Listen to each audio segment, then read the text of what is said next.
I went into straight flight mode. I was like in the race against time to do all the things I wanted to do and also to live. What was I really doing for the past 20 years? Yes, my career was great. I had a great time. It was very rewarding. I was very accomplished, very respected. But what was I really doing? Because you always think like you're going to retire and then you're going to do all these things you want to do. Like my goal was one, to be a mother first, right? So manage my career and be there for my daughter. So some of the things you kind of put off, you make sacrifices. She wants to go to gymnastics, this, that, you kind of put it off. And I really thought when I retired, then I would go into like real estate or start a business. Just keep putting it off. Oh, I'll get to it. I'll get to it. But I was just like, no, what's going to be my legacy like? Hi, friends, and welcome to the Next Best Thing podcast. I'm your host, Andrea Cline-Thomas. Now, I'm here to help you live the life that you design instead of choosing the life you think you have to settle for. Let these conversations be your guide. And guess what? You don't even have to take notes, although you're going to want to with this episode, because through the Next Nuggets newsletter, we share the key takeaways from the episode and outline the steps you can take today to get you from where you are to where you want to be. We deliver it every Wednesday to your email inbox. All you have to do is sign up, though. Go to nextbestthingpodcast.com or check out the show notes to find out how to sign up. Now, we are closing out the first quarter. How are you doing? Let's go ahead and check in. Remember, the word for the year is intentional. Intentional. We are showing up fully at everything we do this year. And for me, part of that means being more intentional with networking, more intentional with not just meeting someone passively, but really fostering that relationship. Also, trying to be more intentional about fostering my long-term friendships and relationships. And I don't know if you remember, a few weeks ago, I told you about this amazing breakfast that I was invited to at Luminary, where it was like full of women entrepreneurs, and one by one we had to stand up, introduce ourselves, and tell the group what success means to you. And that's where I met today's guest, Keisha Hickson. And she takes being intentional to a whole new level. And I'll just say, it's all because life has given her no other choice. Now, Keisha is out here kind of waving a red flag to everyone that you don't want to wait for hardships to learn key lessons. I'm not going to do too much of an intro for Keisha. We're just going to go ahead and dive into this conversation. I will just say that her story is one that you will never forget. Keisha, thank you so much for being here. Your story really just inspired me, and I think I just can't wait for everybody to hear it. Oh, thank you so much for having me. It's my pleasure. Yeah. Before we go too deep, I just want to really establish, what are some of the words that you would have used to describe a previous version of yourself? Like 37-year-old Keisha, mom, wife, who worked more than 20 years in the banking industry. How was that version of yourself, moving in the world?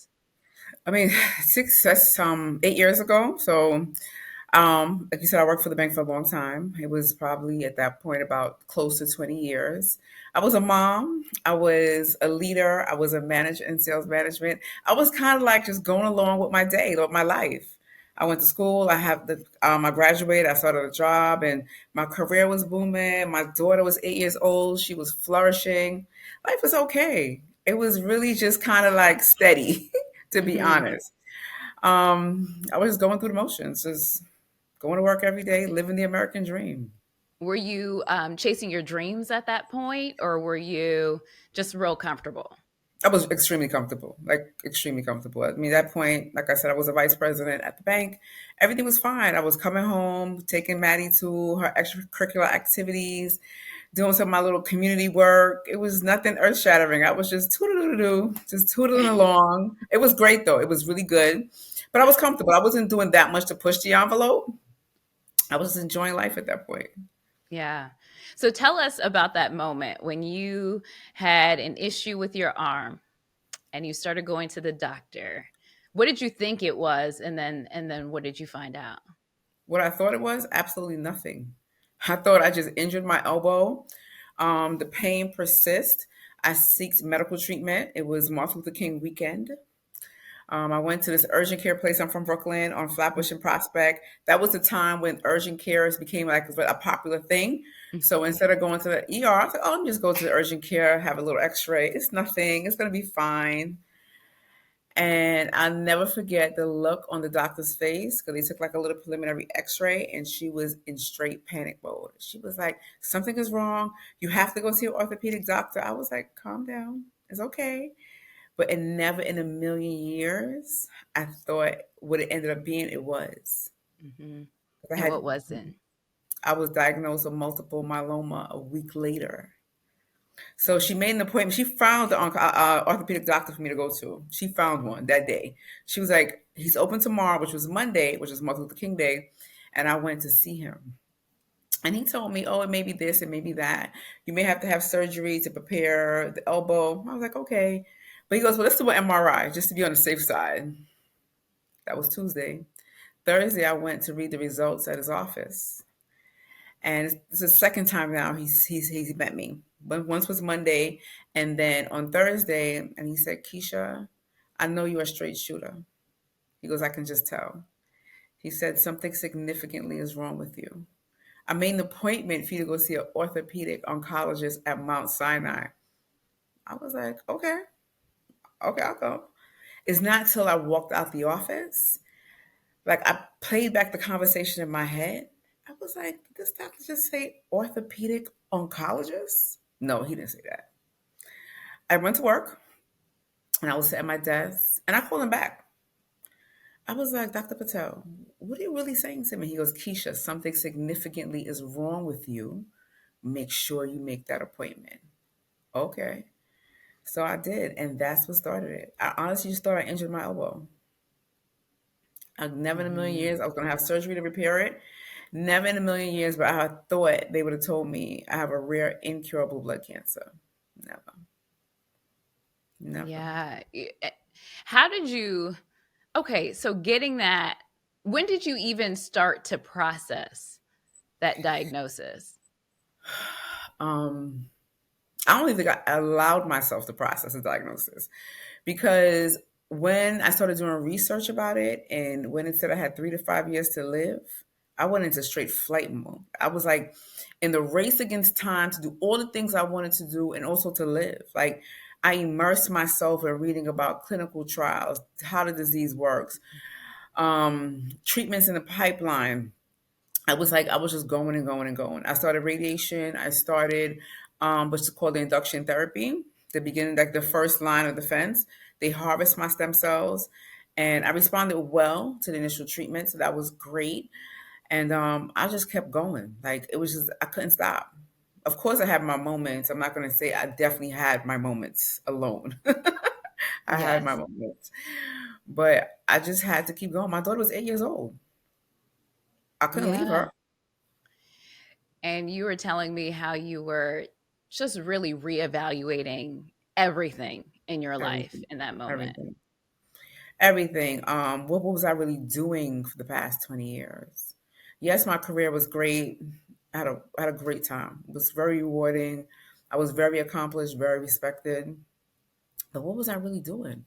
Because you always think like you're going to retire and then you're going to do all these things you want to do. Like my goal was one to be a mother first, right? So manage my career and be there for my daughter. So some of the things you kind of put off, you make sacrifices. She wants to go to gymnastics, this, that, you kind of put it off. And I really thought when I retired, then I would go into like real estate or start a business. Just keep putting it off. Oh, I'll get to it. I'll get to it. I'll get to it.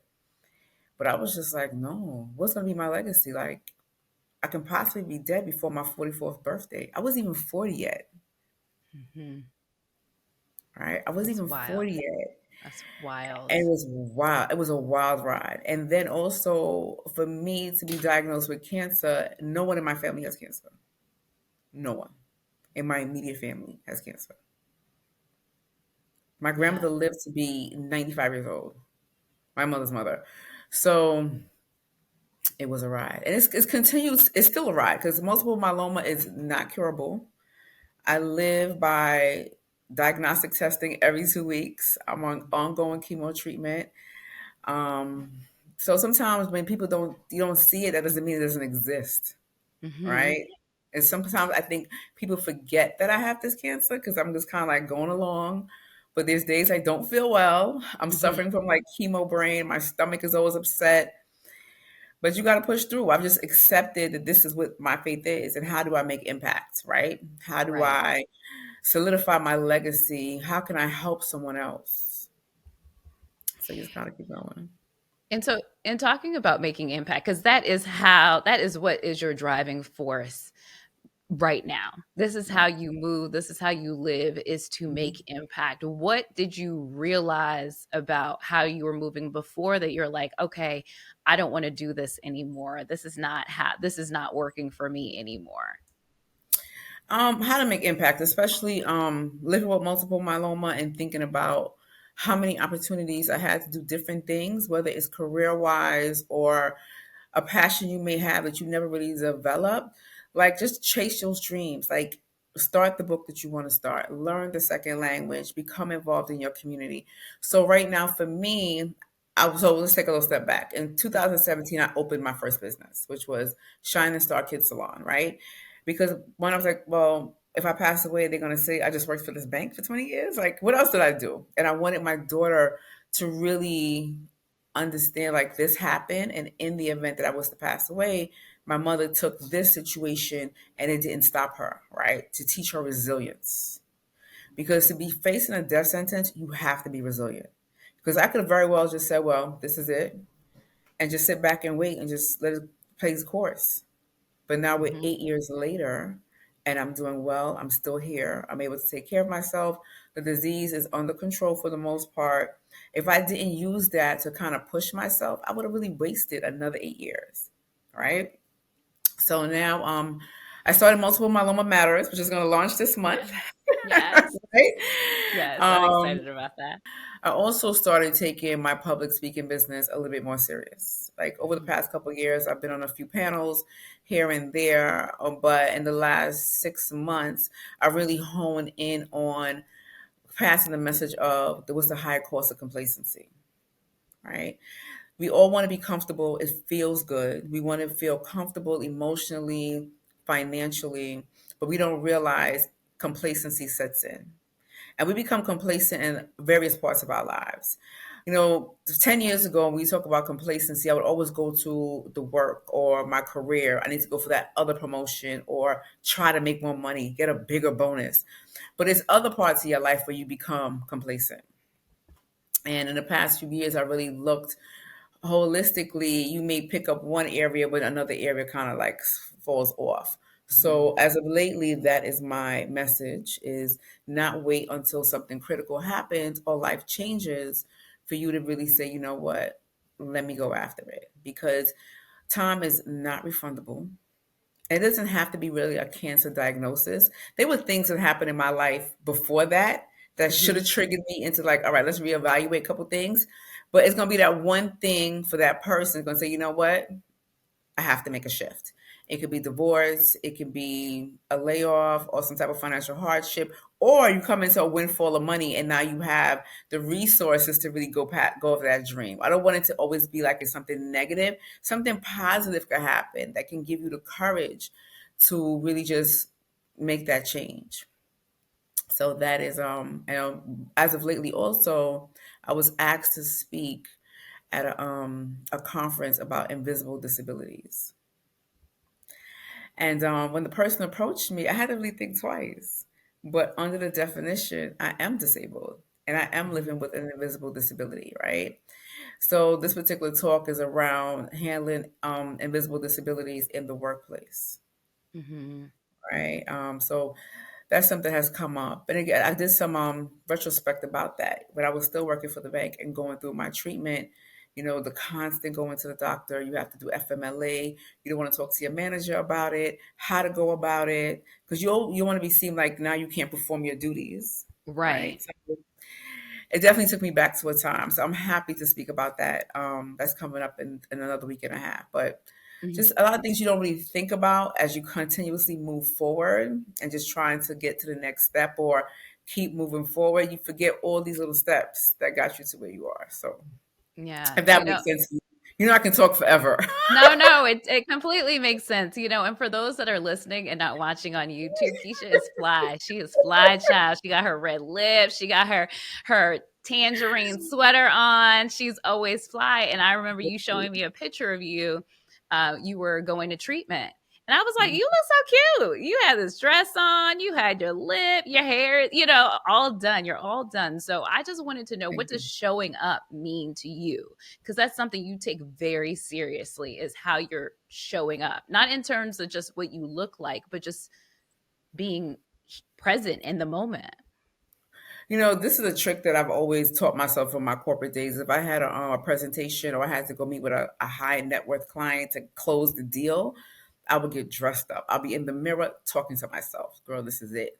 Or if I was in a meeting and I felt like I need to get it together real quick, I run to the bathroom and I'll just look at myself in the mirror and say, Keisha, you got this. And I would just picture success in my mind. He's going to say yes. He's going to sign. I'm going to walk away with the business. And I've lived my whole life like that. And that could also probably from my upbringing, because my mother was the type of no matter what's going on in your life, when you step outside, you better have it all the way together. Mhm. Right? She was adamant about that. Press your clothes, make sure you look good, your coat, your hair, your nails. And nobody needs to know what's really going on. Always show up. And I've carried that with me from my childhood days. Mhm. You are the So epitome of, you don't look thank you. like what you've been through, for Thank you. sure. Thank you. I appreciate it. Oh man, Keisha is giving us so much to think about. I want to pause just for a moment though and ask you, if this content is really resonating with you, can you please hit subscribe? Not only will it ensure that you never miss another episode, it also helps get this content, this really rich and important content, in front of more people. So again, just hit subscribe right now. I really, really appreciate it. All right, let's get back to the episode. And I just want to kind of go back to the idea of, once you were diagnosed and you have lived past the expectation already. So we're so grateful Mhm. for that. Thank you. In terms of, um, you could have had every reason to just say, "Ugh, this all just sucks. I'm, you know, I'm just going to take it easy. I don't need to do anything more. Look at what I've already done." You could have lived your life in a retrospective, of just saying, because you had done so much. You had your daughter, she's Mhm. beautiful, you know what I mean? She's doing well. You didn't have to do all of this stuff you're doing now. You didn't have to. Why? I guess I didn't have to, but I did accomplish a lot in my lifetime. But because I come from a strong sales background, so my sales cycle is from January to December. So whatever I did that year, when January 1st comes back around, I start over. Because when you're in the sales culture, nobody really cares about what you did last year. Nobody cares. So I've always been like, this is great. I made it to the top in 2020, the leadership award, whatever accolades came with it. But January 1st, life starts over, right? So that's that part of that sales mentality of I got to keep kind of going. And I couldn't just stop because my daughter was 8 years old. Hmm. And I wanted her to know, as a woman growing up, a Black woman, things are going to happen in your life. And that's just what it is. Things are going to happen. It's what you do in the in between to overcome it. And that's something that I tell everyone. Nothing is forever. Hmm. Everything is temporary. So I just kept going and then looking for like, it's not because I'm successful in my own right. Just trying to have more of an impact, grow more, become a better person, impact more people. You know what I mean? So I remember one day I went to treatment at 52nd Street in the city, and I sat down, and this gentleman was there with his dad. His dad was newly diagnosed. This gentleman knows nothing about me. His father didn't speak English, but the son did, and I was drinking like a mineral water. So the father was Mhm. like, "Oh my God, that's so good for you." The son is translating. Mhm. So he's like, my dad just got diagnosed. I just gave him a kind word. I was like, listen, at that point, I was probably 4 years in. I was like, listen, just take everything with a grain of salt and keep moving forward. We're still in contact today. That Mm. kind word. He lives in Bergen Beach in Brooklyn. He'll text me, "Happy New Year. How are you? Dad is doing well." Just to be able to give someone the encouragement that I know is rough because I'm living it. It's going to be okay. And that Mhm. stuck with us. Stuck with us. His dad Yeah. had pneumonia. He texted me. He goes, "Keisha, dad has pneumonia. Please pray for him." Just that quick interaction made a Mhm. difference in his life and mine as well. Because, we're, as a cancer patient, we look to support each other because we know what it's like. Our friends want to support us and our family, but it's one thing to live with the diagnosis and go through the treatment and the possibilities. And when the PET scan comes back, it says this, and then what's next? It's a lot. So it's a club I never wanted to be a part of, but I found myself here. Yeah. What do you tell people when you're speaking to them about complacency and how to address the areas of complacency in their lives? What questions do you tell people that they need to start asking themselves? So I kind of break it up in four parts. Mhm. I do have a free complacency quiz you can take. Just break it up as far as your career, your personal life, your spiritual life. Like, when is the last time you did something for the first time? What is stopping you from chasing your dream or your goals? And I try to encourage them to say, listen, take baby steps. And you also have to make it part of your everyday life. If you're going to choose to learn to speak a second language, take 20 minutes every day and practice. You have to build in that change into your everyday life and not to give up. Like, just keep going, one foot in front of the other. Mhm. One foot in front of the other. So today I was at the gym and I had a thought. I was going to actually put in a post that I'm Okay. going to tell you. So Okay. I'm trying to prevent the start and stop. Over my lifetime, I would go work out for like 6 months, take a month off, and then you start off from ground zero. How do we stop? How do we prevent the start and stop? That's what I need. Right. So this is how I choose to prevent the start and stop as it relates to me keeping to my workout. I changed. I went back to Orange Theory because I get bored easily. So Okay. that's my way of preventing the start and stop is what I call it. Because I was like, I gotta figure something else out because I'm bored now. Mhm. So this morning I went to Orange Theory. So I'll go there for 3 months and then I'll move to something else. So how do we prevent the start and stop? That is critical. Yeah, That's it's like yeah, you're yeah. anticipating it instead of being surprised when it happens, when it always happens, and then this is how it goes. You're Mhm. anticipating it and planning ahead for it. And we talk a lot about here in this community and the Next Nuggets newsletter, which it comes out every single Wednesday, Mhm. is always breaking down the conversation in the little steps to what you're saying, that little steps add up over time. It does. And, I saw something on, I'm going to mess this up. I think it was like on TikTok that was talking about, I'm going to mess it up. But it was to the effect of, like procrastination is kind of like arrogance, thinking that God will give you another chance. Like the delay and putting things off is kind of like the expectation that time is limitless, like that you'll get Mhm. another shot, that you'll get another day, that you'll get another opportunity, as opposed to seizing the moment right Right. now. Right. So we all say these things like it's procrastination, exactly what you just said, or even like 9/11. Me and my sister-in-law, who was actually in the building, we always say, no, those people took their chicken out before they left home to come Mhm. home and cook dinner, and they never made it back home. But I think until something happens to you where you really like, I have to make a shift, you have to come to that realization yourself. I can talk to you as much as I want, go through every exercise, um, every scenario, but you yourself have to own it. And that's part of my framework, which is self empowerment, Mhm. right? Part of it, you have to kind of forgive yourself for not taking the step before and take the step now. Explain Because that, sometimes, forgiving yourself. Explain that. I've never thought about it that way. right, so something's going to happen at work. Let's say you get a phone call, You're like, oh, I should just shift. Maybe I should have went to this other company, right? And then guilt kind of sets in. You feel like, oh, it's too late. How am I going to go about it now? I let the position pass. And it also kind of puts you back emotionally. And then you just sit with it again. And then you just go back to doing the same thing tomorrow. But I think a part of it is, I don't think I know, part of it is you have to say, give yourself permission to say, I forgive myself. And I grant myself permission to move forward. Mhm. Because a lot of times we only see the action and the results. There's a lot of things that happen before we actually take action. There's your thoughts, your beliefs, your emotions play a big part in you deciding whether to move forward or not, right? Part of your emotions also fear.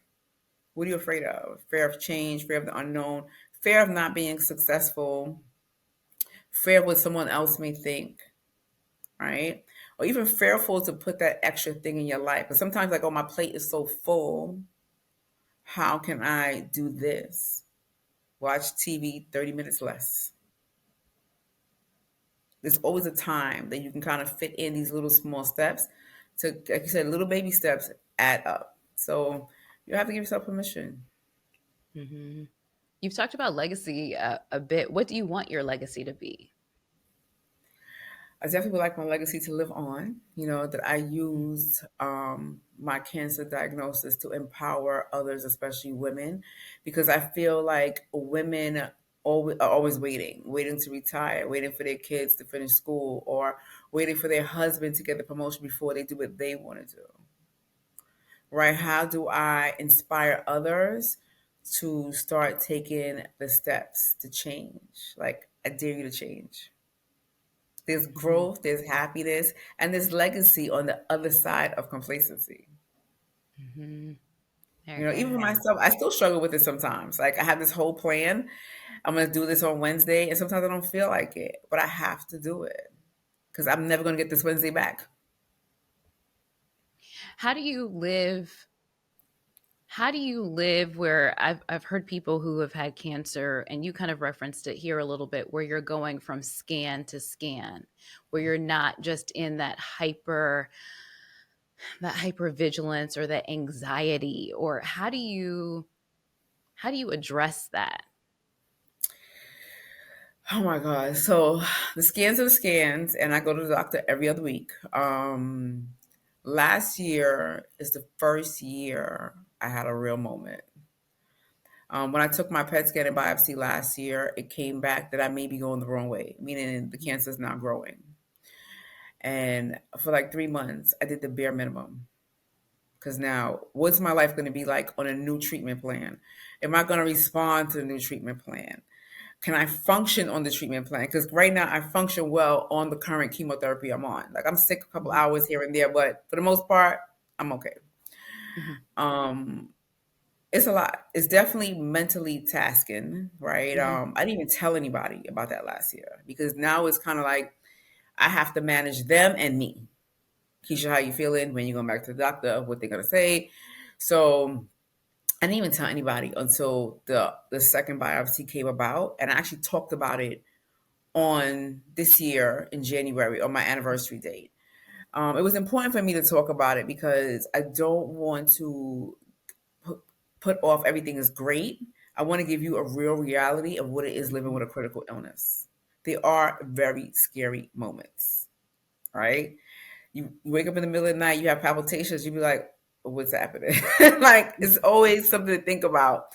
When I take the blood test, what is it going to say? So it's difficult, but I've just kind of put it into my routine. This is my life. This is Mhm. my new normal, right? If I want to travel, I have to move my doctor's appointments around. There's certain things I need to be cautious of, like picking up certain diseases because I am immunocompromised.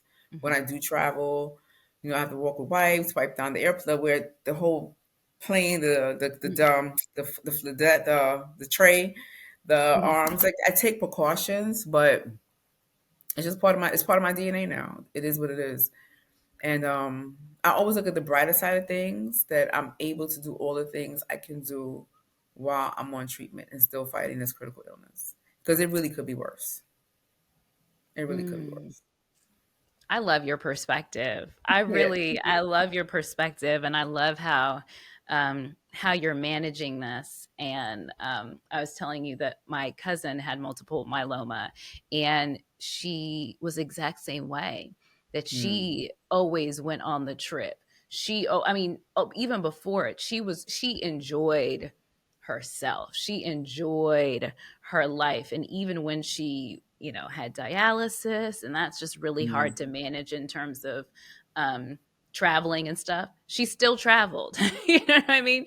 She still went with the kids. She did all of the things, and she fully enjoyed herself. And so that has been she was like, we were very, very close. And so that Hmm. was, I mean, she has been an inspiration in my life, and really was a catalyst to me changing my attitude and changing years ago, because she would always say, Hmm. you just have to get on with it. You Correct. just have to, she's from England. And so she'd just be like, well, she'd tell me everything that was going on. She'd be like, well, you just have to get on with it. You just have to get on with it. And that's kind of how I feel about it. And you asked me a question, how do I deal with it? Because I know it could be worse. Multiple myeloma affects your kidneys. So far, it hasn't affected mine. I do not secrete the M protein, right? So there's different levels to multiple myeloma, aggressive versus Mhm. non-aggressive.